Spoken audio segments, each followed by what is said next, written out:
My husband David looked me in the eyes and said, "I want a divorce," just moments after I cleared his $80,000 debt.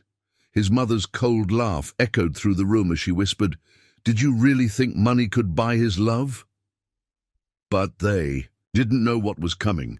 They had no idea who I would become. I remember that moment like it was yesterday, sitting in our modern downtown apartment on the 32nd floor, the city lights twinkling beyond the floor-to-ceiling windows. Like distant stars witnessing my undoing. The bank notification still glowed on my phone screen. $80,000 transferred, our savings decimated, our future erased with a single transaction. The money I'd scraped together over 18 months of brutal overtime shifts at the hospital and weekend tutoring jobs gone in an instant. Every extra hour I'd worked, every sacrifice I'd made, reduced to nothing but zeros on a screen. But it wasn't the sight of those vanishing numbers that haunted me. It was David's face, that calculated, emptiness in his hazel eyes as he delivered the blow I never saw coming. After 5 years of marriage, after everything we'd built together, after I'd sacrificed everything to save his family from financial ruin, he couldn't even meet my gaze as he destroyed my world. The same eyes that had once looked at me with such warmth in the early days of our relationship now held nothing but cold indifference.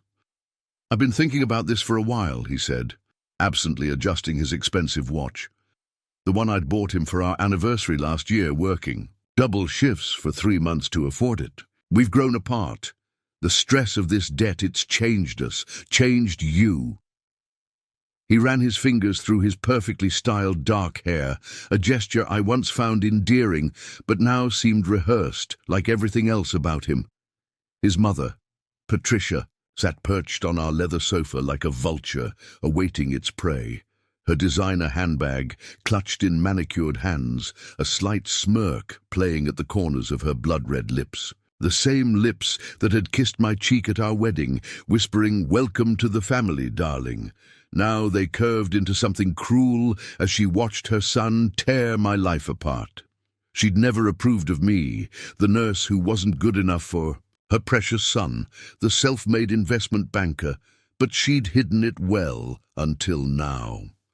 "Oh, sweetheart," she purred, her voice dripping with false sympathy, each word precisely chosen, like a surgeon selecting their scalpel. "Did you really think money could buy his love? We never saw you as anything more than convenient." She adjusted her pearl necklace, probably worth more than my monthly salary, and smiled like a cat that had just caught its mouse. The words hit me like physical blows, each one deliberately aimed to inflict maximum damage. I sat there in my scrubs, just home from a 12-hour shift, still wearing my comfortable working shoes that Patricia had always looked down upon. The contrast between us had never felt more stark, her in her designer outfit, me in my practical workwear. But as I watched them prepare to walk out of my life $80,000 richer, something inside me shifted. The pain, the humiliation, the sheer injustice of it all. It began to crystallize into something harder, colder, more dangerous than mere heartbreak. The city lights behind me cast long shadows across our expensive marble flooring I'd agreed to despite the cost, because David said it would impress his clients when they visited. Every inch of this apartment held memories, each one now tainted by the revelation that it had all been a carefully constructed lie. The art pieces I'd let Patricia choose, the premium coffee maker David had insisted on, the sophisticated furniture that never quite felt like home. All of it suddenly felt like props in a play where I'd been the only one who didn't know my lines. They thought this was the end of my story. They thought they'd broken me, used me, and could now discard me like yesterday's news. David stood up, straightening his custom-tailored suit, another gift I'd sacrificed for, and looked around the apartment one last time, as if mentally, cataloguing what else he could take. Patricia rose too, her designer heels clicking on the marble floor like a countdown to the end of my marriage. But they had no idea what they'd just created. No clue about the force they'd just unleashed. In trying to break me, they'd forgotten one crucial detail. I was a woman who had worked her way through nursing school, who had faced death and disease in the emergency room, who had fought for everything she'd ever had. They thought they were leaving me with nothing, but they were wrong. They were leaving me with something far more dangerous than money. They were leaving me with purpose. I may have started this story as a trusting wife, but I was about to become something else entirely. And by the time I was done, they'd learned that some debts can never be repaid with mere money.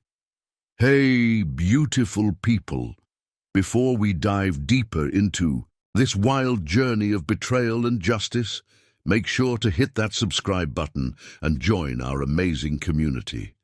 It's completely free, supports the channel, and ensures you never miss out on these incredible true stories of triumph over adversity. Now let's get back to how this all began.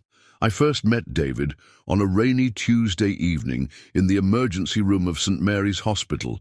He wasn't a patient, he was accompanying his friend who had twisted an ankle during their weekly basketball game. I was 12 hours into what should have been an 8-hour shift, my hair falling loose from its neat bun, my scrubs bearing the subtle battle scars of a particularly chaotic day in the ER. "Excuse me," a smooth voice called out as I rushed. "In past the waiting area.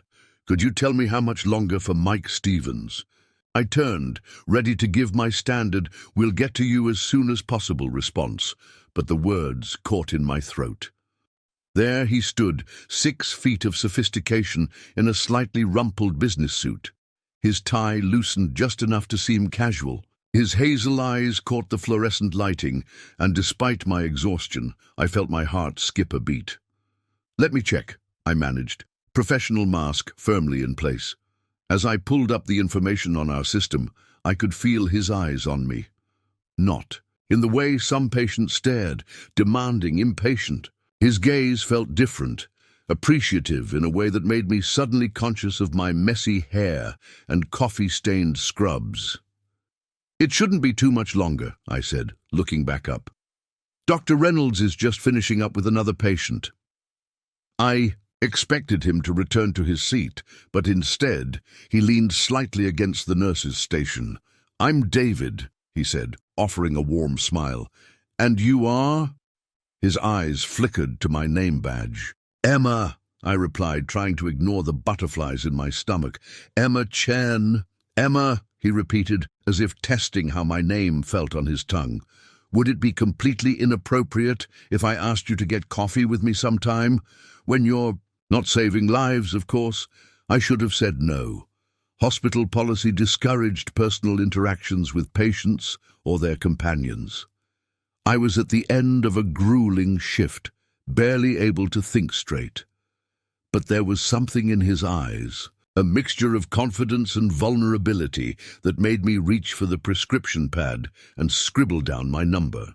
"I'm off at 8 tomorrow evening," I said, trying to sound casual as I handed him the paper. "If you're free." What followed was like something out of a romance movie. David showed up the next evening with 2 cups of premium coffee from an upscale cafe downtown, not the usual hospital cafeteria sludge I was used to. He waited patiently while I finished my charts, and we ended up talking for hours in the hospital garden, long after both coffees had gone cold.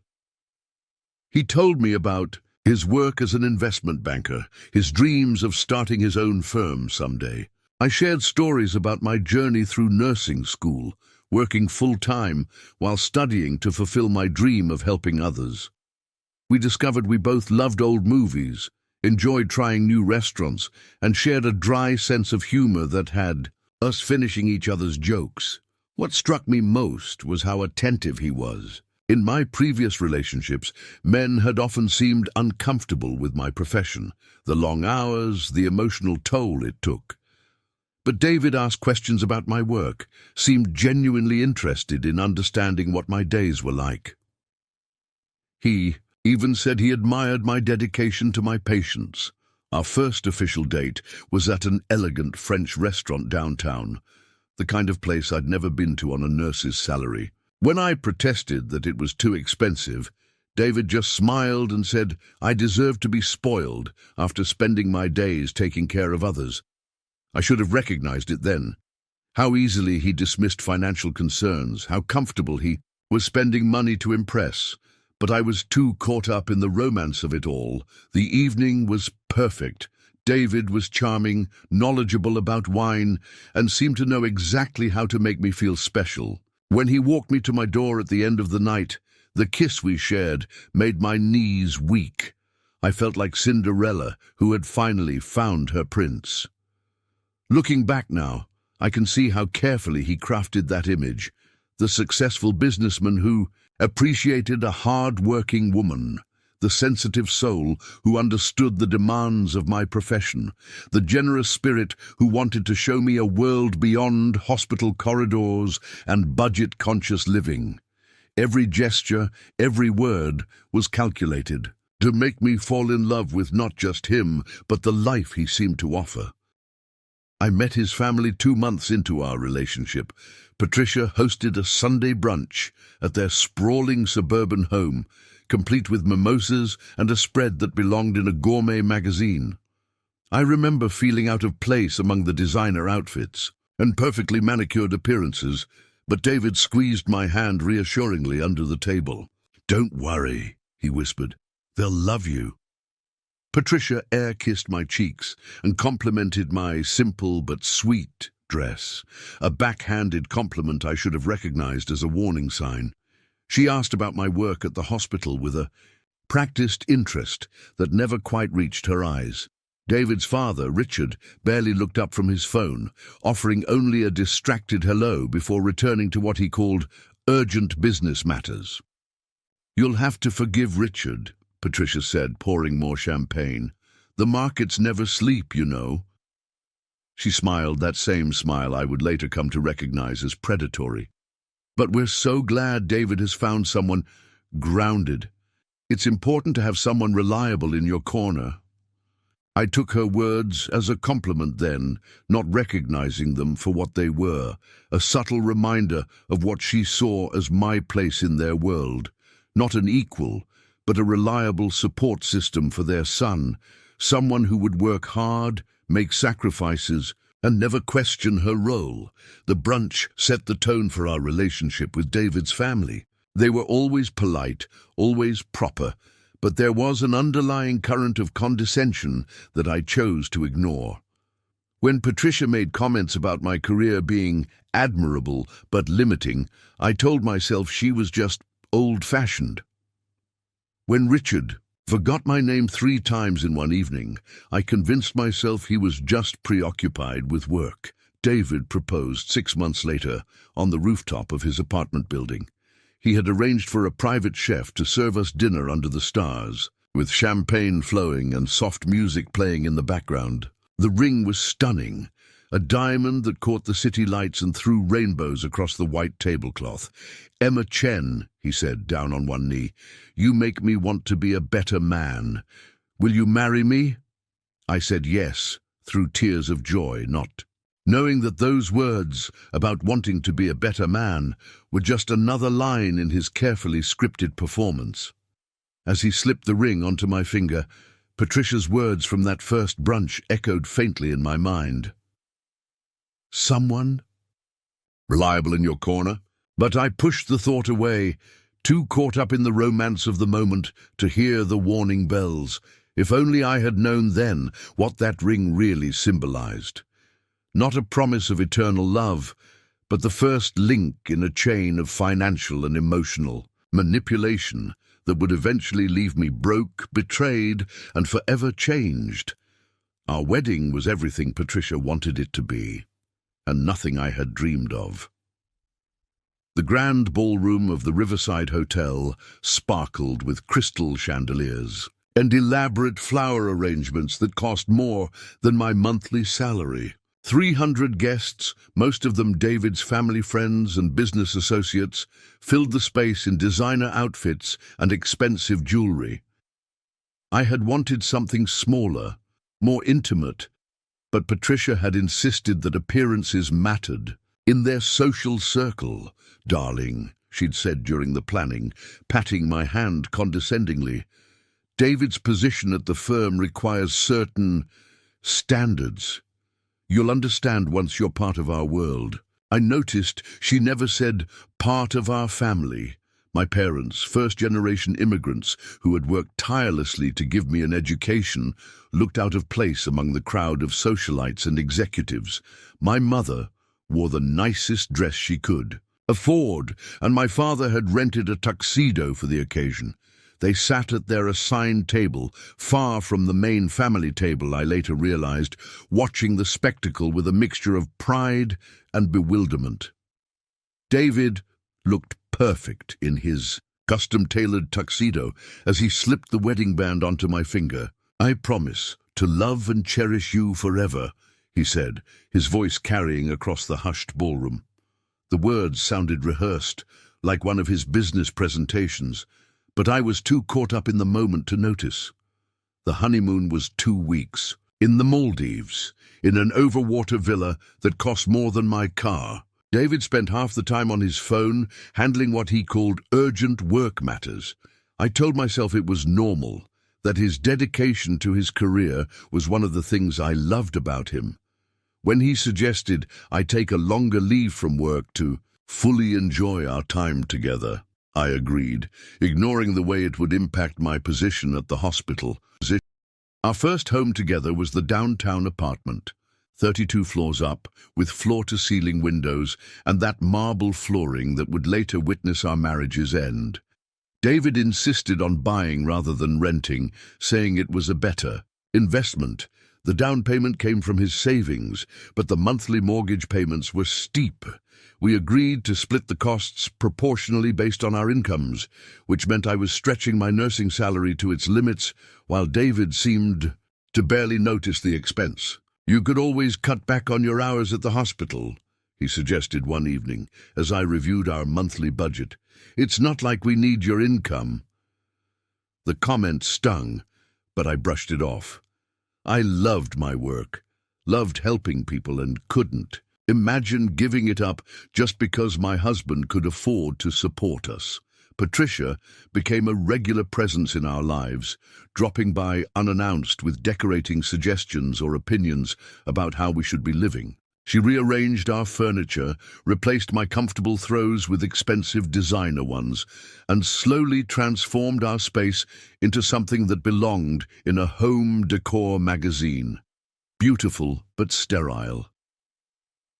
"Emma, dear," she would say, eyeing my collection of medical journals on the coffee table, "perhaps we should create a more sophisticated atmosphere.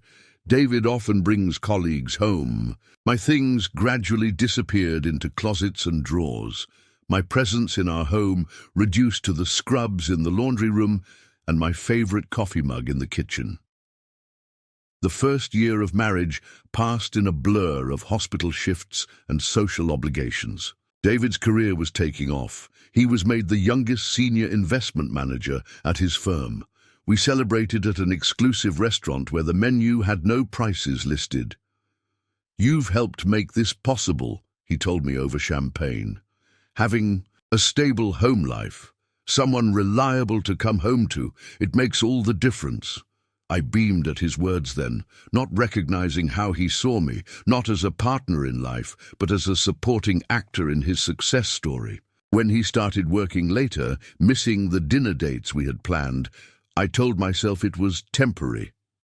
When he forgot our first anniversary because of a client meeting, I convinced myself it showed his dedication to our future. The cracks started showing in small ways. David's irritation when I was called in for emergency shifts, disrupting his planned social events. The way he would dismiss my work stories, saying they were too depressing for dinner conversation. How he started referring to my salary as pocket money when talking to his friends.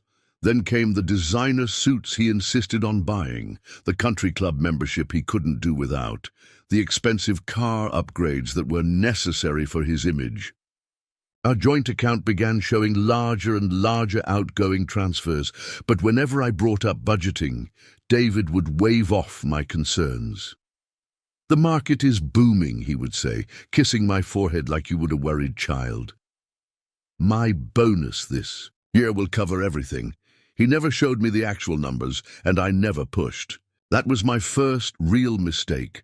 The hospital started feeling like a sanctuary, the one place where I was still fully myself, where my opinions mattered and my work had clear value. My colleagues noticed the changes in me, the way I picked up, extra shifts, how I lingered after my time was up. "Everything okay at home?" My friend Lisa, another nurse, asked one night as we finished our rounds. "You seem different lately." I assured her everything was fine, but her question made me examine our life more closely. The way David's family had slowly taken over every aspect of our existence. How our home felt more like a showroom than a living space. The growing distance between my parents and our social circle. But it wasn't until the night of the Thompson family's annual charity gala that I got my first real glimpse of the trouble ahead. I overheard Patricia talking to David in his home office, their voices carrying through the partly open door. "The investments aren't performing as expected," Patricia was saying, her voice tense. "Your father's worried about the margin calls." "We'll figure it out, Mother," David replied. "We always do." "Make sure Emma doesn't get wind of this," Patricia warned. "The last thing we need is her asking questions about family finances." I should have confronted them then, should have demanded answers, transparency, equality in our marriage. Instead, I did what they expected of me, stayed quiet, reliable, supportive. I dressed up in the expensive gown David had bought me, smiled at all the right people at the gala, and played my part perfectly. Looking back now, I realize that night was the beginning of the end, the moment when the foundation of lies our marriage was built on started to crack. But sometimes you have to lose everything to find out who you really are, and what you're truly capable of. The first real cracks in our marriage appeared during the spring of our second year together. The signs were there earlier, of course, but this was when I could no longer ignore them. It started with small changes in David's behavior, missed calls, cancelled dinner plans, and a growing password lock on his phone that hadn't been there before. One particular evening stands out in my memory. I had just finished a grueling 12-hour shift in the ER, dealing with a major car accident that had left me emotionally drained. All I wanted was to curl up on our expensive couch that I still wasn't allowed to eat on and share my day with my husband. Instead, I came home to an empty apartment and a text message. "Working late. Don't wait up." It was the third time that week, and something inside me snapped.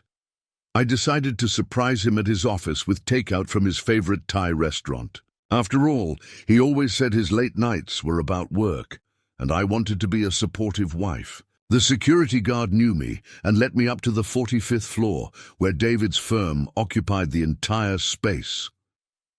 The office was mostly dark when I arrived, except for a few scattered desk lamps. David's corner office, however, was brightly lit. As I approached, I heard laughter, a woman's voice mixing with my husband's. Through the glass walls, I could see David sitting on his desk, his tie loosened, sharing what looked like an expensive bottle of wine with a stunning blonde in a pencil skirt.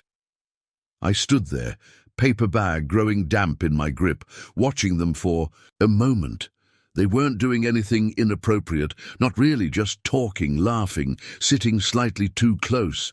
But it was the way David was looking at her. Engaged, animated, present in a way he hadn't been with me for months. I didn't make a scene. Instead, I turned around and left, dumping the untouched food in a trash can on my way out. When David came home 2 hours later, he didn't mention his drinking companion. Instead, he complained about a difficult client meeting and asked why. I hadn't done the dry cleaning he'd mentioned that morning, while I was in the middle of performing CPR on a teenager. "I had a busy shift," I said, trying to keep my voice neutral. "There was a major accident on the highway." He sighed, loosening his tie. "Emma, we've talked about this. You need to find a better work-life balance." My shirts for the Thompson meeting. Tomorrow, we're in that dry cleaning. I save lives, David. I'm not your personal assistant. Don't be dramatic, he scoffed. There are other nurses. The hospital won't fall apart if you take a step back, but my career is at a crucial point, right? Now I need you to be more supportive. The word supportive had become his weapon of choice lately, wielded whenever I failed to meet his increasingly demanding expectations. But that night, something else was bothering me more than his casual dismissal of my career. "Who's the blonde?" I asked, keeping my tone conversational. David's hand paused for just a fraction of a second as he hung up his jacket. "What blonde?" "The one you were sharing wine with in your office tonight." He turned to face me, his expression perfectly composed. "Ah, that would be Victoria Ross. She's handling the legal side of a major merger we're working on. Brilliant woman. Harvard Law." His voice was casual, but there was a defensive edge to it. "Were you spying on me?" "I brought you dinner," I said quietly, "since you've been working so late." "You should have called first," he replied, heading for the shower. "I have a lot of confidential meetings. You can't just show up at my office." That night marked a shift in our relationship.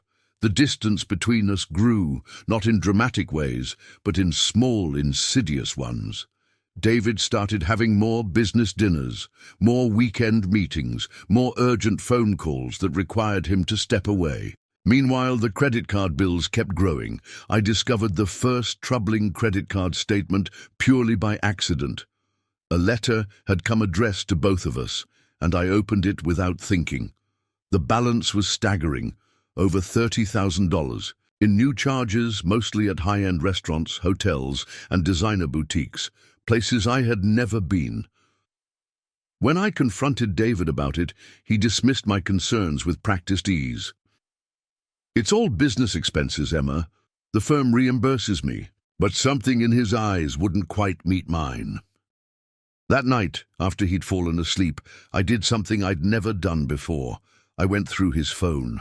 The passcode was our wedding date, ironically enough. What I found sent chills down my spine. Multiple text conversations with Victoria, Ross, ranging from business discussions to flirtatious banter, dinner reservations at intimate restaurants, hotel confirmations for business conferences I'd never heard about. But worse than the hints of infidelity were the emails from various financial institutions warning about missed payments and overextended credit lines. There were frantic messages between David and his father about investment losses and leveraged positions. They spoke about using family resources to cover the gaps, about keeping things quiet until the market turned around. I sat there in our dark bedroom, the blue light of his phone illuminating the web of lies he'd woven, and felt my world begin to shift. The man sleeping peacefully beside me was a stranger, someone who could lie to my face while systematically destroying our financial future. The next morning, I did what any sensible person would do. I checked our joint accounts. The numbers seemed fine on the surface, but there were regular transfers to accounts I didn't recognize. When I logged into our investment portfolio, I discovered that several of our supposedly stable mutual funds had been moved into high-risk ventures I'd never agreed to. "David," I confronted him that evening, "we need to talk about our finances." He looked up from his laptop, annoyed at the interruption. "Everything's fine, Emma. I'm handling it." "No, it's not fine. I saw the credit card statement, the investment changes, the transfers." His expression hardened. "You've been snooping through our accounts?" "Our accounts. I thought marriages were about partnership, David, about trust." He stood up, his height suddenly intimidating. "Trust works both ways. Emma, I'm trying to secure our future here. These are complex financial matters that you wouldn't understand.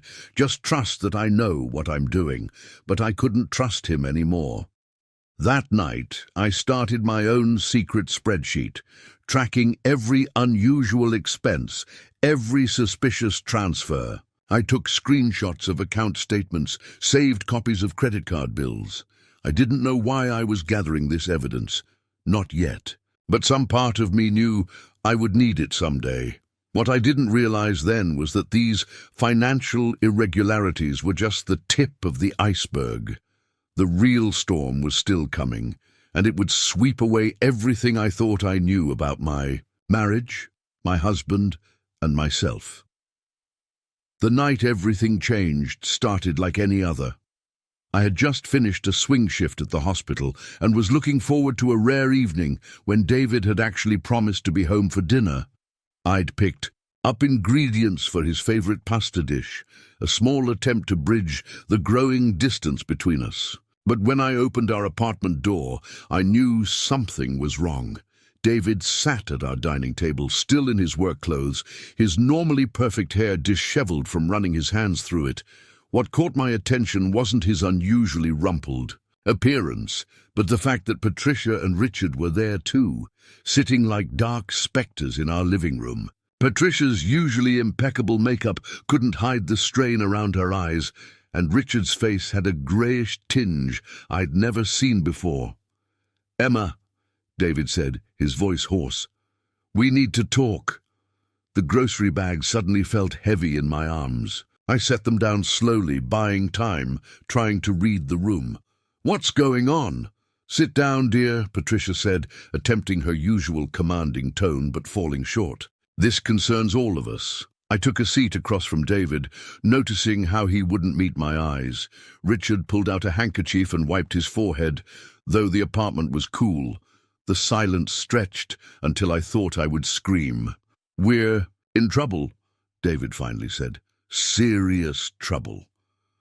What followed was like watching a horror movie in slow motion. The story came out in pieces, each revelation worse than the last. The family's investment firm had made a series of increasingly risky bets on the market. They'd leveraged their assets, borrowed against their properties, and used client funds in ways that skirted the edge of legality. "We thought we could turn it around," Richard interrupted, his voice shaking. "The market was supposed to recover. But it hadn't. Instead, their house of cards was collapsing. The total amount they needed to cover their immediate obligations was staggering, $80,000. Without it, they faced not just bankruptcy, but potential criminal charges for financial mismanagement. "The regulatory audit is in 3 weeks, David explained, finally looking at me. "If we can't cover this shortfall, if we can't make everything appear in order—" He left the sentence hanging, but its weight filled the room. I sat there, trying to process what I was hearing.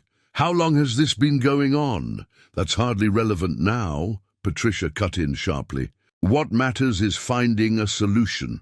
But I persisted, looking directly at David. "How long?" He swallowed hard. "The problem started before our wedding," he admitted. "The firm was already in trouble then. I thought marriage would help. Having a stable home life, presenting the right image to clients." The words hit me like physical blows. Our entire marriage had been built on a foundation of lies. Every romantic gesture, every seemingly generous gift, all of it had been part of a calculated plan to maintain appearances while their financial house of cards teetered. "Your inheritance from your grandmother," Patricia said, leaning forward, "and your savings from before the marriage.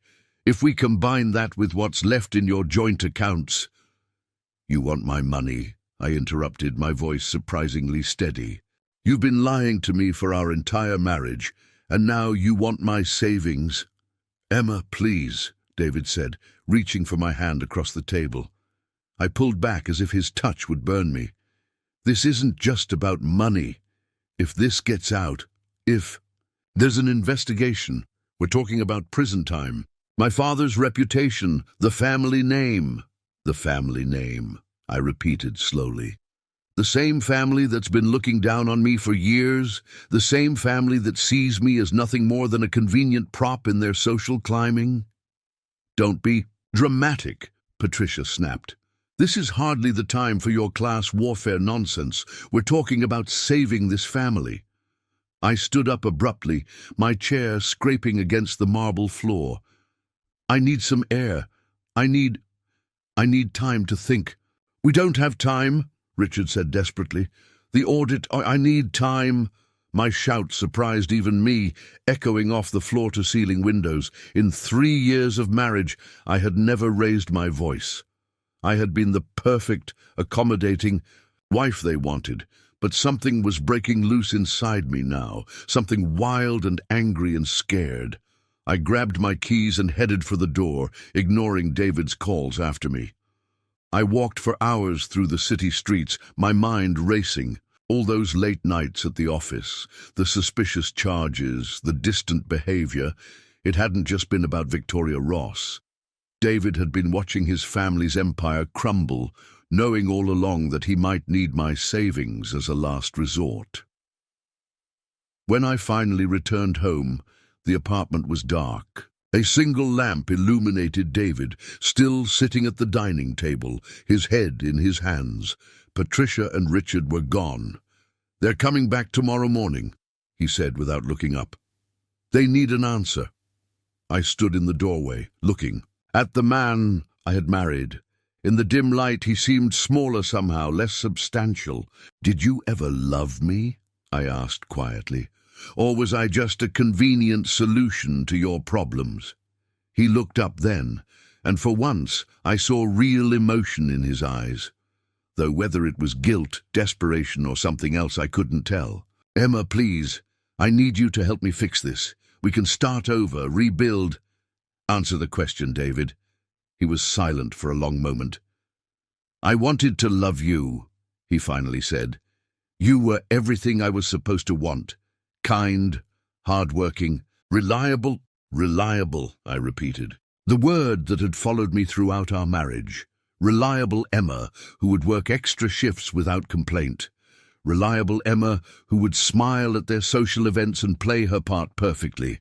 Reliable Emma, who would surely empty her savings to save their precious family name. I walked to our bedroom and closed the door, leaving him sitting alone in the dark. I had a decision to make, and for the first time in our marriage, I needed to think about what was best for me, not what the Thompson family wanted. As I lay in bed that night, staring at the ceiling, I thought about all the patients I'd helped. In the ER, how many times had I seen victims of emotional and financial abuse, always wondering how they could let themselves be manipulated for so long. Now I understood. It happened slowly, in small compromises and quiet surrenders, until one day you woke up and didn't recognize your own life anymore. The question wasn't just about the money anymore. It was about who I was going to be moving forward. The reliable victim they all expected, or someone else entirely, someone they never saw coming. The next 3 months became a blur of endless shifts, sleepless nights, and mounting anxiety. I had agreed to help, not for David or his family, but because the thought of doing nothing and letting everything collapse felt worse somehow. Maybe it was my nurse's instinct to help, even those who didn't deserve it. Or maybe I was just delaying the inevitable, buying time to figure out my next move. The plan to raise the $80,000 was brutal in its simplicity. First came my inheritance from Gran, the $30,000 she'd left me with strict instructions to use it for something that makes you happy. I wondered what she would think, watching me transfer it to the Thompsons' account. Next went our joint savings, another $20,000 that had been earmarked for a future down payment on a house. The remaining $30,000 would have to come from additional work and loans. I picked up every extra shift the hospital offered, volunteering for the most difficult rotations in the ER. 14-hour days became my new normal. Holiday pay, weekend differentials, night shift bonuses, I grabbed them all. My colleagues noticed the change in me, the dark circles under my eyes that even concealer couldn't hide. You're going to burn out, Lisa warned me one night as we changed shifts. She'd tried to talk to me several times about my punishing schedule, but I always brushed her off with vague excuses about saving for something special. I'm fine, I insisted, downing my fourth coffee of the day. The ER needs the coverage anyway. The ER always needs coverage, she replied, touching my arm gently. But we also need our nurses functioning. When was the last time you had a full night's sleep? I couldn't remember. When I wasn't working at the hospital, I was picking up private, nursing shifts on the side. Off the books, cash only, wealthy elderly patients who needed overnight monitoring, terminal cases requiring extra care. The work was exhausting, but every dollar brought me closer to the goal. David, meanwhile, was rarely home. He claimed to be working late, trying to salvage what he could at the firm, but his credit card statements told a different story. Expensive restaurants, high-end bars, hotel charges, all while I was eating vending machine sandwiches between shifts and falling asleep in the hospital break room. One particularly grueling night, after a 16-hour shift dealing with a multiple-car pileup, I came home to find David and Victoria Ross in our living room, sharing a bottle of wine that probably cost more than I made in a day. "Emma!" David exclaimed too loudly. "We were just discussing strategy for the audit. Victoria's been instrumental in helping us prepare." Victoria smiled, all perfect teeth and expensive perfume. "David's told me so much about you. It must be so rewarding, being a nurse." The pause before rewarding spoke volumes about what she really thought of my profession. I stood there in my scrubs, still spattered with blood from my last trauma case, and felt like I was watching a scene from someone else's life. Here I was, working myself to exhaustion to save their family from ruin, while they sipped wine and discussed strategy.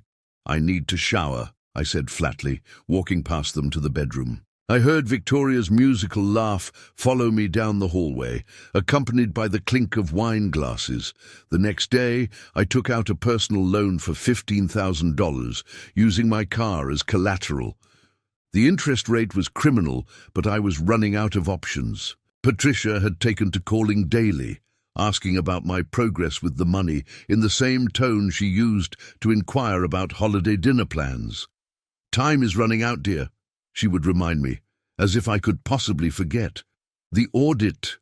"I know. About the audit, Patricia," I snapped during one such call. "I'm doing everything I can." "Well, everything clearly isn't enough, is it?" she replied coldly. "Perhaps if you'd been more careful with expenses from the beginning, managed your money better."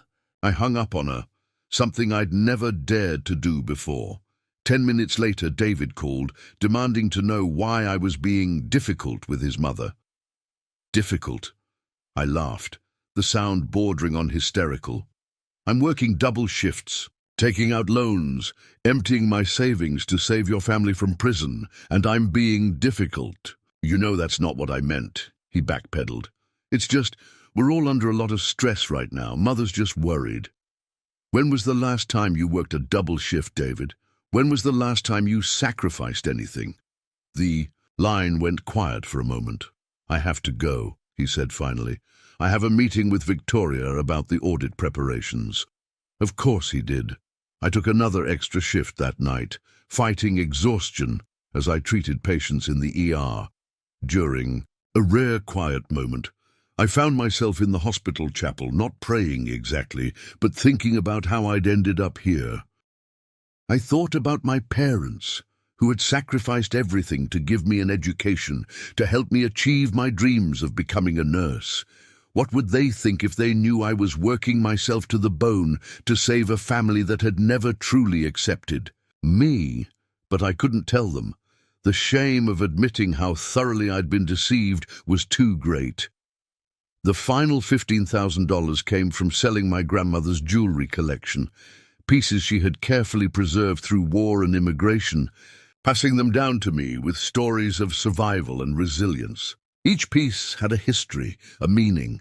The jade pendant she'd worn on her wedding day, the gold bracelet that had bought her passage to America, the pearl earrings she'd saved for years to buy, her first real purchase in her new country. I sat in the jewelry store, watching as the appraiser examined each piece, assigning cold monetary values to my family's history. David had offered to handle the sale himself.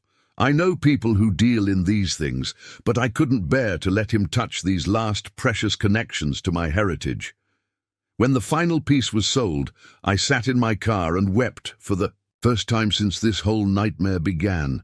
Not just for the loss of the jewelry, but for everything else I'd lost along the way. My pride, my sense of security, my belief in love and partnership. The full amount, all $80,000, was finally transferred to the Thompsons' account 2 days before the audit. Patricia actually hugged me, her expensive perfume suffocating, as she whispered, "I knew we could count on you, dear." That night, as I lay alone in our bed, David was working late again. I realized something had fundamentally changed within. Me, the woman who had agreed to help 3 months ago, the reliable, trusting Emma who believed in second chances and happy endings, she was gone. In her place was someone harder, someone who had learned the true cost of trust and the bitter taste of betrayal. I just didn't know yet how bitter that taste would become. 1 week after the audit, I was working my usual night shift in the ER when everything fell apart. It had been a relatively quiet night, just the usual mix of minor injuries and routine cases. I was updating patient charts at the nurse's station when my phone buzzed with a text from David. "We need to talk. Coming to the hospital." Something in my gut tightened. David never came to the hospital. In fact, he made a point of avoiding it, claiming the atmosphere depressed him. I texted back that I was working until morning, but his response was immediate. "Taking my break now. Meet me in the cafeteria." The hospital cafeteria was nearly empty at that hour, just a few tired residents grabbing coffee between rounds. David sat at a corner table, still in his expensive suit despite the late hour. He wasn't alone. Patricia sat beside him, elegant as ever in a designer outfit that probably cost more than 3 months of my salary. My steps slowed as I approached them. This wasn't a casual visit. This was an ambush. "Emma, dear," Patricia smiled, but it didn't reach her eyes. "So good of you to join us." I remained standing, my arms crossed over my scrubs. "I have patients to attend to." "What's this about?" David cleared his throat, straightening his tie, a nervous gesture I'd come to recognize. "Emma, we've been doing a lot of thinking about our future, about what's best for everyone involved." "Our future," I repeated, the words tasting bitter in my mouth. "The thing is," he continued, not quite meeting my eyes, "these past few months have shown us that we want different things from life. You're so focused on your work, and I need someone who can be more present, more supportive of my career goals." The fluorescent lights buzzed overhead as his words hung in the air. A code blue announcement echoed through the hallway, but it felt distant, like it was happening in another world. More supportive. My voice sounded strange to my own ears. I emptied my savings, sold my grandmother's jewelry, worked myself to exhaustion to support you. What more did you want? Patricia's perfectly manicured hand reached across the table, not quite touching me. "Now, dear, let's not be dramatic. David's simply saying that perhaps it's time for both of you to move on. Find more suitable partners." That's when I noticed the manila envelope on the table. David slid it toward me with one manicured finger. "My lawyer has drawn up the papers. We're prepared to be very generous with the settlement." I didn't touch the envelope. Instead, I looked at my husband, really looked at him, his perfectly styled hair, his custom suit, his carefully practiced expression of concern. Had I ever really known this man? "When?" I asked quietly. "When what? When did you decide this? When did you know you were going to leave?" David shifted uncomfortably. Patricia answered for him, her voice smooth as poisoned honey. "Well, dear, surely you must have seen this coming. You and David, you're from different worlds. It was never going to work long term." Different worlds, I repeated slowly. You mean I'm not from your social class? I'm just the nurse you used to solve your financial problems. That's not fair, David protested weakly. We've had good times. When did you decide? I pressed, my voice rising. A few residents looked over curiously. Emma, please. David glanced around nervously. Let's keep this civilized. Civilized? I laughed, the sound harsh and foreign. Like how you civilized people took my savings, my inheritance, my family heirlooms? Like how you civilized people lied to me for our entire marriage? Patricia's face hardened. Really, Emma, this display is exactly why— Why what? I cut her off. Why I was never good enough for your precious family. Why you only tolerated me as long as you needed my money. We never liked you anyway, Patricia snapped, her polished veneer finally cracking. You were always so common. But you were useful, I'll give you that. The words hit like a physical blow, but something inside me had gone very still. I looked at David, waiting for him to defend me, to say something, anything, to counter his mother's cruelty. He stayed silent, studying his expensive watch. The papers need to be signed by Friday, he finally said, still not meeting my eyes. The firm's lawyers are handling everything. You'll be taken care of, like a problem to be solved, like a mistake to be erased. I stood up slowly, my legs feeling strangely weak. I have to get back to my patients. Emma, David called after me as I turned to leave. I am sorry, for what it's worth. I stopped but didn't turn around. Your sorry isn't worth much, David, about as much as your promises or your vows. As I walked away, Patricia's voice carried across the cafeteria. Well, that went better than expected. I told you she'd be reasonable. I made it to the staff bathroom before the shaking started. Gripping the cold porcelain sink, I stared at my reflection in the harsh fluorescent light. The woman looking back at me was pale, with dark circles under her eyes from months of overwork. But there was something else in her expression. Something hard and cold and determined. They thought this was the end.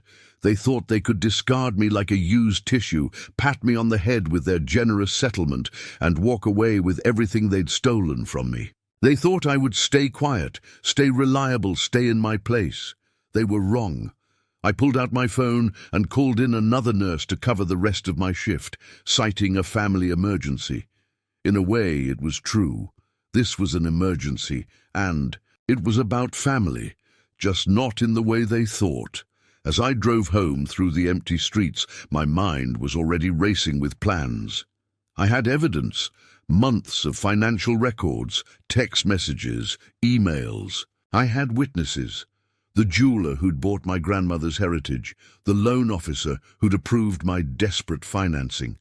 I had everything I needed to expose their fraud, their manipulation, their lies. They wanted to talk about different. World's fine. I would show them exactly what this common nurse was capable of. They had taken everything from me. My money, my trust, my dreams of a future with David, but they had given me something in return. A purpose. A mission.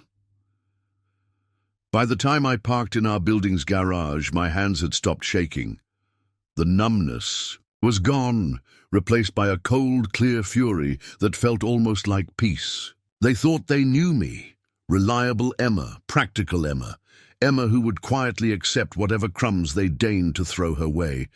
But they had no idea what I would become, no idea what they had created with their betrayal. As I rode the elevator to our apartment, soon to be just his apartment, I smiled at my reflection in the mirrored walls. The real game was just beginning. The first week after David's announcement passed in a blur of paperwork and barely contained rage. I moved out of our apartment that same night, taking only what was unmistakably mine.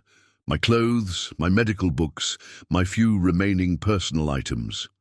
The expensive furniture, the designer decorations Patricia had chosen, the marble-floored luxury. I left it all behind, Let them keep their gilded cage. I found a small studio apartment across town, in a neighborhood the Thompsons would never deign to visit. It was basic but clean, with a view of a brick wall instead of the city. Skyline. The first night there, sitting on my hastily purchased futon, I pulled out my laptop and began to plan. Think like a nurse, I told myself. In the ER, we were trained to assess, diagnose, and treat in that order. No rushing in with emotions high, no making decisions without clear evidence. I needed to approach this situation with the same clinical precision I used when handling trauma cases. Step 1. Assessment. I spread out everything I had gathered over the past months: bank statements, credit card bills, loan documents, text messages I'd screenshot, emails I'd forwarded to my personal account. Looking at it all together, a pattern emerged that I hadn't fully appreciated before. The Thompsons hadn't just been desperate when they asked for my help. They had been calculating. The timing of David's romantic gestures, the way Patricia had slowly isolated me from my family and friends, how they'd encouraged me to take on more debt while simultaneously pushing me to work more hours. It had all been orchestrated. I opened a new document and began typing, my fingers flying across the keyboard as I detailed everything I could remember. Times, dates, conversations, witnesses, the jeweler who had bought my grandmother's collection, the loan officer who had seemed hesitant about approving such a large personal loan, the nurses who had watched me work myself to exhaustion. Every detail could be important. My phone buzzed repeatedly with messages from David and his family's lawyers, but I ignored them all. Instead, I called in sick to the hospital for the first time in my career. I needed time to think, to plan, to transform. Next morning, I stood in front of the bathroom mirror and really looked at myself. The woman staring back at me was a stranger, exhausted, defeated, still wearing the remnants of the life they had chosen for me. My hair was styled the way Patricia had suggested, my makeup done according to her specifications. Even my pajamas were from the expensive brand she had recommended. No more, I whispered to my reflection. It was time for a change, not just inside, but outside too. I spent that day reinventing myself. First stop, a high-end salon in a different part of town where no one knew me as David Thompson's wife. I merged hours later with my long, conservative hair cut into a sharp, confident bob, dyed from its natural black to a deep, rich auburn. The stylist had been skeptical when I described what I wanted, but something in my expression must have convinced her. "Whoever he is," she said as I was paying, "he's going to regret it." I smiled. "It's not just about him, it's about me." Next came a complete wardrobe overhaul. Gone were the pastels and modest cuts Patricia had deemed appropriate. Instead, I chose bold colors and clean lines that made me feel powerful, professional but commanding, the kind of woman who would make the Thompsons nervous if they saw her walking into a room. But the external changes were just the beginning. The real transformation was happening inside my mind. I spent hours researching financial regulations, investment fraud, and corporate law.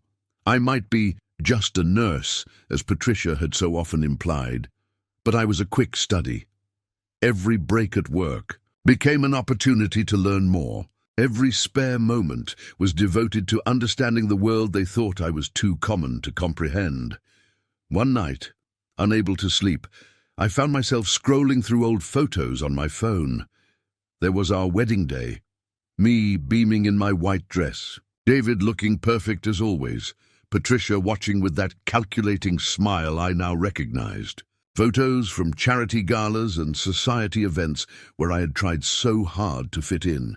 Holiday dinners where I sat quietly while they discussed their world of high finance and social connections. With each swipe, I could see how they had molded me, shaped me into what they wanted. A quiet, supportive presence who would work hard and ask no questions. The anger that rose in me wasn't hot and explosive anymore. It had cooled into something harder, more focused, more dangerous. I created a new email account under a different name and began reaching out to people who might be useful later.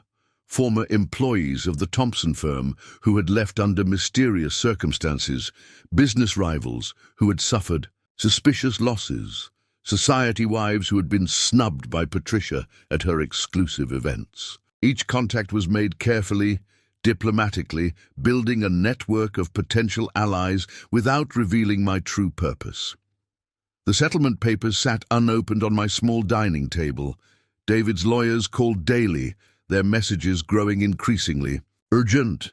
They had given me until Friday to sign, clearly expecting me to fall in line as I always had before, but this time would be different. My phone buzzed with another text from David. "Please be reasonable about this, Emma. Don't make things difficult. The word brought a cold smile to my face. They had no idea what difficult could mean. Not yet. I opened my laptop and began a new document, not a journal of grievances this time, but a detailed plan of action. At the top, I typed a quote I had once read, "The best revenge is not to be like your enemy." Below it, I added my own words, "The best revenge is to be what your enemy fears most." The Thompsons feared exposure, scandal, the loss of their precious social standing. They feared someone seeing behind their carefully constructed facade of wealth and respectability. They feared, most of all, someone who knew their secrets and wasn't afraid to use them. I would become all of those fears made flesh. As I worked, through the night, filling pages with strategies and contingency plans, I felt the last traces of the old Emma falling away. The naive nurse who had fallen for David's charm, who had believed in love and family and second chances, she was gone. In her place was someone new, someone forged in the fire of betrayal and tempered by the cold reality of who the Thompsons really were. Let them think they had won. Let them believe I would quietly sign their papers and disappear back into the common world they thought I belonged in. Their victory would make their eventual fall all the more satisfying. I closed my laptop as the first rays of dawn crept through my window. For the first time since David's announcement in the hospital cafeteria, I felt truly awake. The game was about to begin, and I intended to play it perfectly. After all, I had learned from the best. The deadline for signing the divorce papers came and went. David's lawyers left increasingly agitated messages, but I remained silent. Let them wonder. Let them worry. I was too busy setting my pieces on the board. My first move was to contact Rebecca Morton, a financial journalist known for her exposés on corporate fraud. I didn't reveal everything at first, just enough to pique her interest. A story about a wealthy family using marriage to cover their financial misdeeds, about how they systematically drained an unsuspecting healthcare worker's savings to patch holes in their crumbling empire. "I have evidence," I told her during our first meeting in a quiet coffee shop far from the financial district. "Bank statements, emails, witnesses, but that's just the surface. There's more if you know where to look." Rebecca's eyes lit up with the hunger I recognized from my own reflection. "Why are you coming to me with this?" "Because you're thorough," I replied, sliding a USB drive across the table. "And because you're not afraid of powerful people." While Rebecca began her investigation, I moved on to phase 2. I had learned during my marriage that the Thompson empire was built on appearances. Their social connections were as important as their financial ones. So I began to attack both simultaneously. I created a new identity for myself, Emma Chen, independent financial consultant. My nursing background actually helped. Years of dealing with crisis situations had taught me how to remain calm under pressure, how to read people, how to gain their trust. I began attending financial seminars and networking events, slowly building connections in the very world the Thompsons thought they owned. My new appearance turned heads. The sharp bob and confident dress sense made people take notice. But it was my knowledge that made them remember me. All those hours of research were paying off. I could discuss market trends and investment strategies with the best of them. No one suspected I had learned it all in a matter of weeks, driven by cold determination and even colder rage. I ran into Victoria Ross at one such event. She didn't recognize me at first. The Emma she knew would never have been at a high-level investment forum, much less speaking confidently with a group of venture capitalists. "Emma," she said, double-taking as she passed our group. "Emma Thompson." "Chen," I corrected smoothly. "I've gone back to my maiden name. How lovely to see you, Victoria. We were just discussing the recent irregularities in certain private investment firms' reporting practices. I'm sure you have some insights to share." The color drained from her perfect complexion. She mumbled an excuse and hurried away. I smiled into my champagne, knowing she would be on the phone to David within minutes. Next phase of my plan involved Peter Thompson, David's cousin and the black sheep of the family. I had discovered during my research that Peter had been pushed out of the family firm 5 years ago after questioning some of their business practices. He now ran a small but successful ethical investment company. "Why are you really here?" Peter asked when I visited his office. He had his feet up on his desk, a deliberate contrast to the rigid formality of the main Thompson offices. "Because you were right," I said simply. "About all of it, and I can prove it." Peter studied me for a long moment, then smiled. It was nothing like David's practiced charm. This was genuine, with a hint of mischief. Well, looks like my dear cousin married someone smarter than they thought." With Peter's help, I began to unravel the complex web of the Thompsons' financial dealings. He knew where the bodies were buried, so to speak, and I had the evidence to dig them up. Together, we pieced together a picture of decades of financial manipulation that would make Rebecca's article even more explosive. But I wasn't done yet. I still had my masterstroke to play. During our marriage, I had noticed that Patricia was obsessed with her charity foundation. It was her crown jewel, her claim to social supremacy. She hosted elaborate fundraisers, sat on prestigious boards, and never missed an opportunity to mention her philanthropic work. It took weeks of careful digging, but I finally found what I was looking for. The foundation's books didn't add up. Large donations disappeared into offshore accounts. Grant money meant for hospitals and medical research, causes I knew intimately, had been diverted to shell companies. I took this information to Sandra Martinez, one of Patricia's fellow board members, who I knew had been quietly seething for years about being treated as a token diversity appointment. "I always knew something was wrong," Sandra said as she reviewed the documents I'd brought her. "But Patricia was so careful, so controlling about the foundation's records. She didn't count on someone with both medical knowledge and financial understanding looking at the grant allocations," I replied. "Someone who could spot the discrepancies between what was promised to hospitals and what was actually delivered." Sandra looked up at me with new respect. "What do you want me to do?" "Call for an audit, a real one this time. I'll make sure the right people are paying attention." Everything was falling into place. Rebecca's investigation was nearly complete. Peter was preparing to present evidence to the SEC. Sandra was rallying other board members for the foundation audit. But the final piece of my plan required something more personal. I had kept one piece of evidence in reserve, something I discovered during those long nights of research. A series of emails between David and his father from before our wedding, discussing their financial troubles and their need for, as Richard put it, a reliable source of additional capital. "Find someone trusting," Richard had written, "someone with savings, someone who won't ask too many questions. Marriage is a useful tool in these situations." David's response had been brief. "I think I've found the perfect candidate."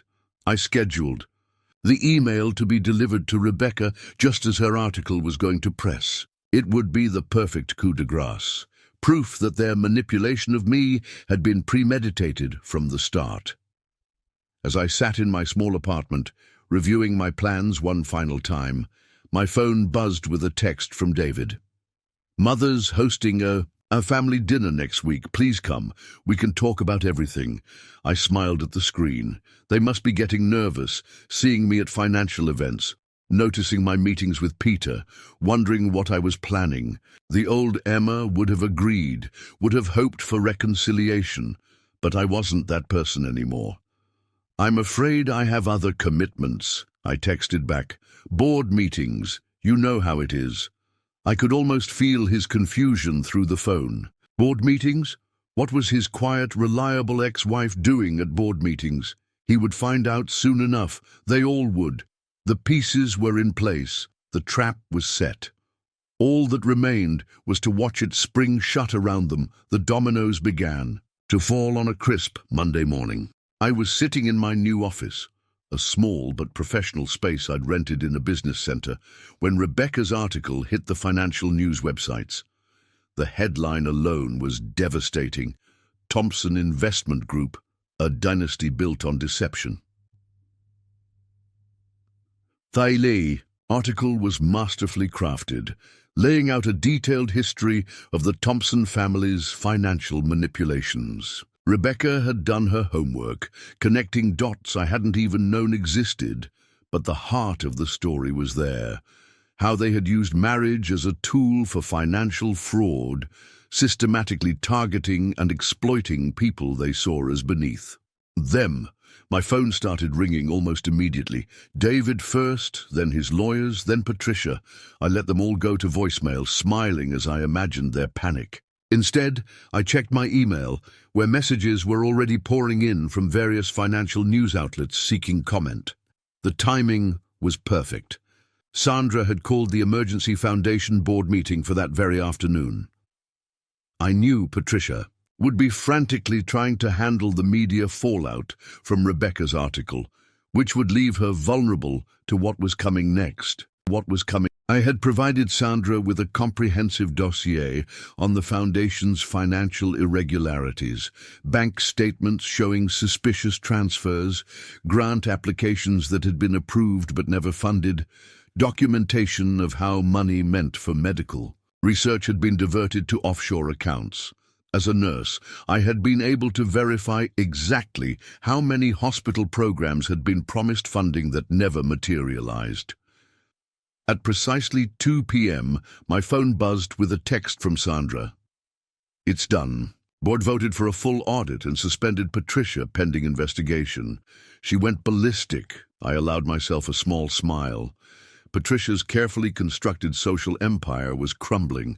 The Foundation had been her crown jewel, her claim to respectability.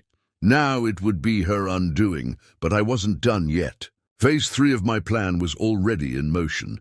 Peter Thompson had taken our evidence to the SEC, focusing particularly on the firm's misuse of client funds. The investigation was officially opened that same afternoon. I watched from my office as financial news channels began reporting on the developing situation at Thompson Investment Group. The firm's stock price started dropping within hours. David called again, his voice message now tinged with desperation. "Emma, please, whatever you're doing, we need to talk. This is getting out of hand." Out of hand. I thought of my grandmother's jewelry, sold to save their empire. Of my savings, drained to cover their fraud. Of the countless nights I'd worked myself to exhaustion while they dined at expensive restaurants and planned my disposal.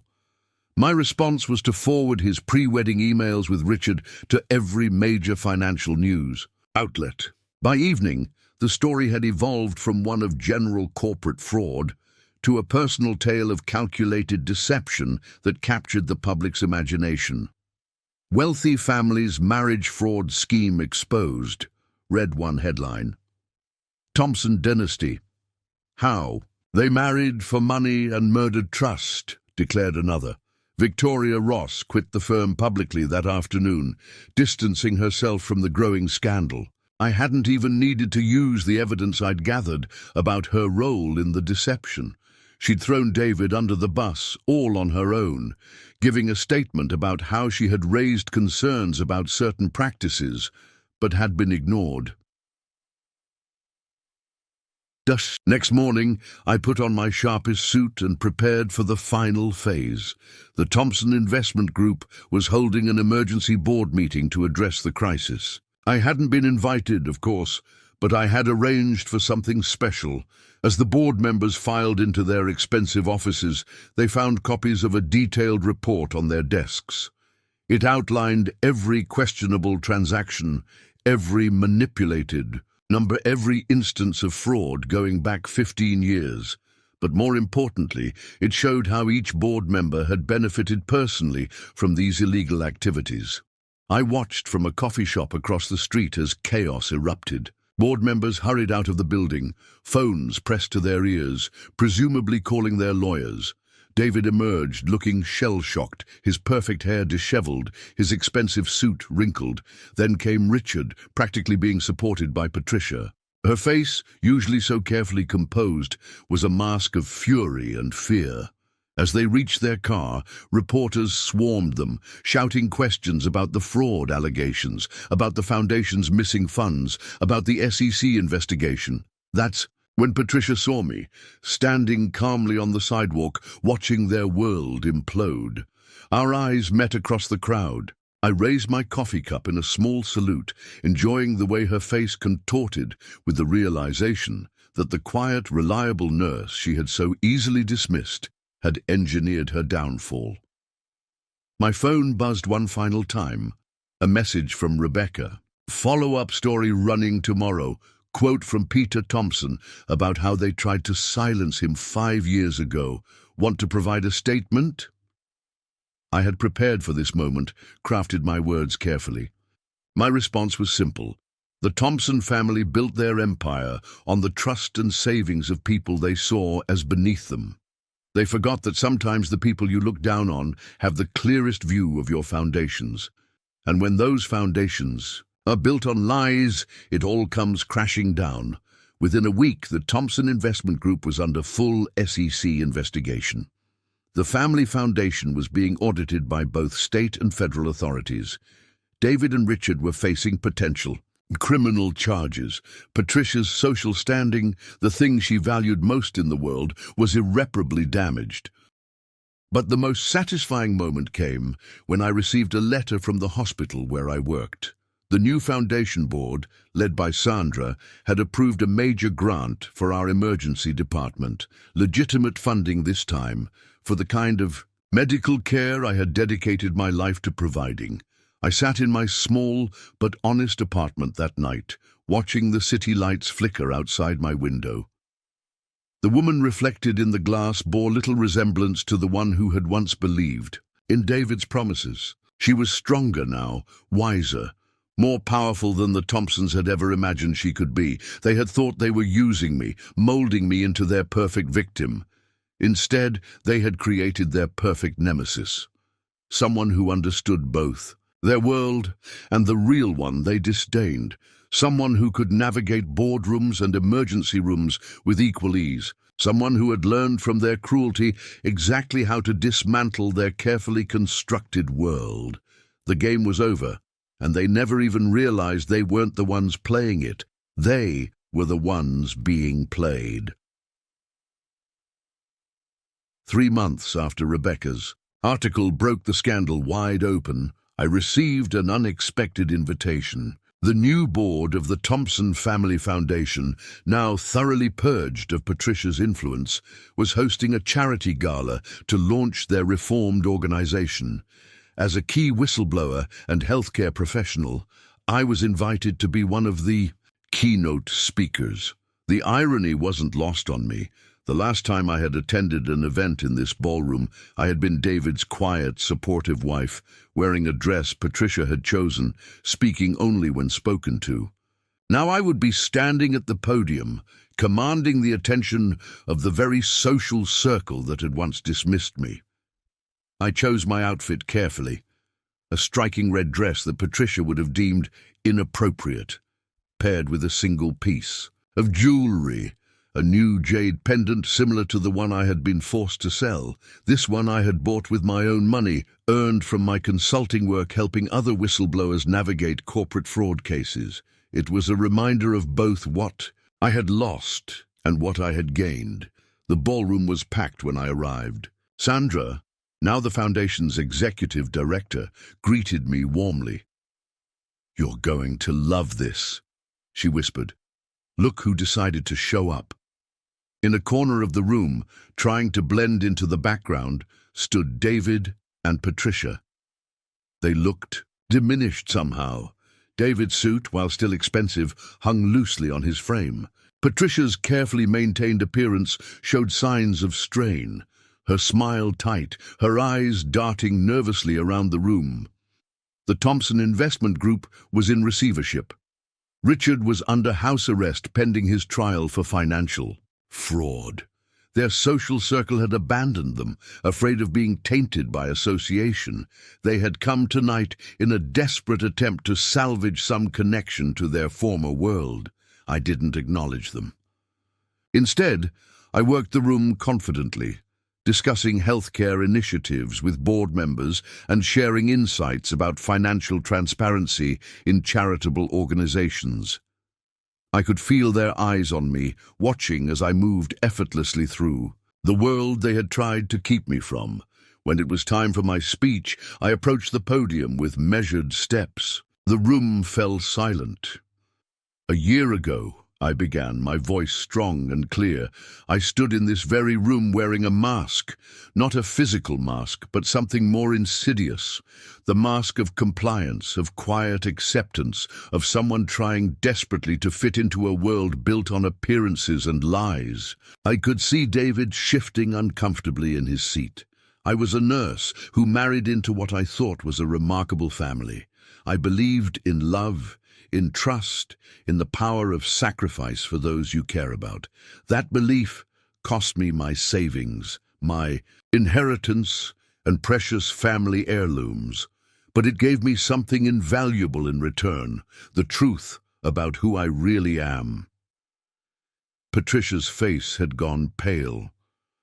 The Thompson family taught me an important lesson, though not the one they intended. They showed me that real power doesn't come from money or social status. It comes from integrity, from standing up for what's right, from being willing to fight for truth no matter the cost.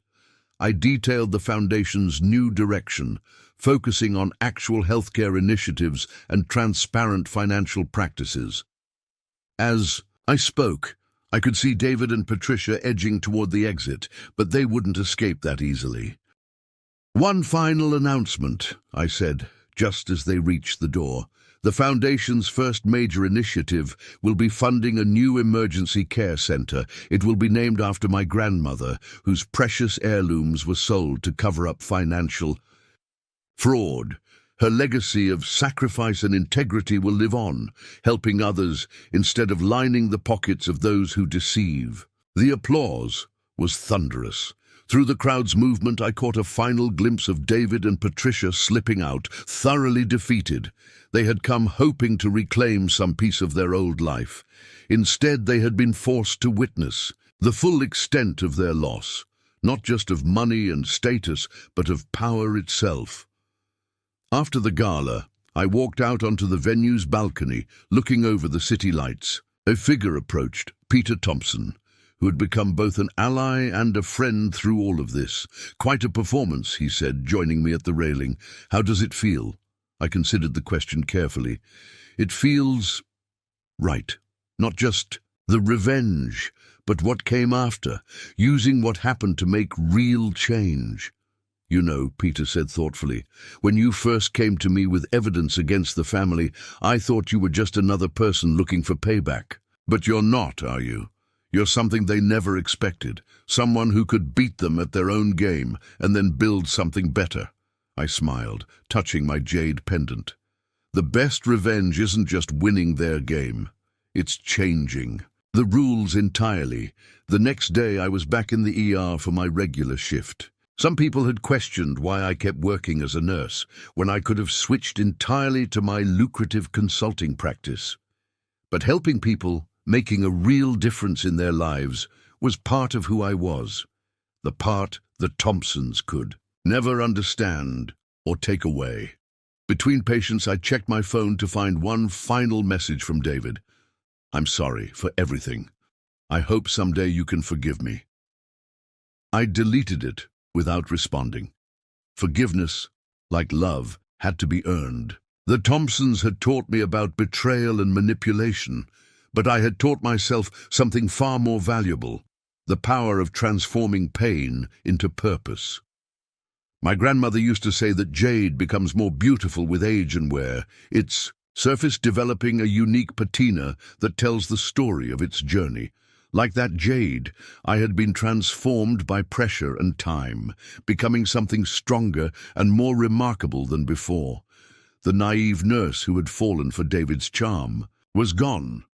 In her place stood someone new, a woman who had taken everything the Thompsons had thrown at her and turned it into strength. Someone who could navigate both emergency rooms and boardrooms, who could fight for justice while never losing her compassion. They had tried to break me, but instead, they had helped me discover who I really was. And that, in the end, was worth more than all the money they had taken. As I turned my attention back to my patients, I smiled. The game was over, the victory complete. But my story? It was just beginning. Hey, beautiful people. Thank you for joining me on this journey of betrayal and triumph. Don't forget to like and subscribe for more incredible true stories of transformation and justice. Remember, sometimes the darkest moments in our lives can lead to the brightest new beginnings.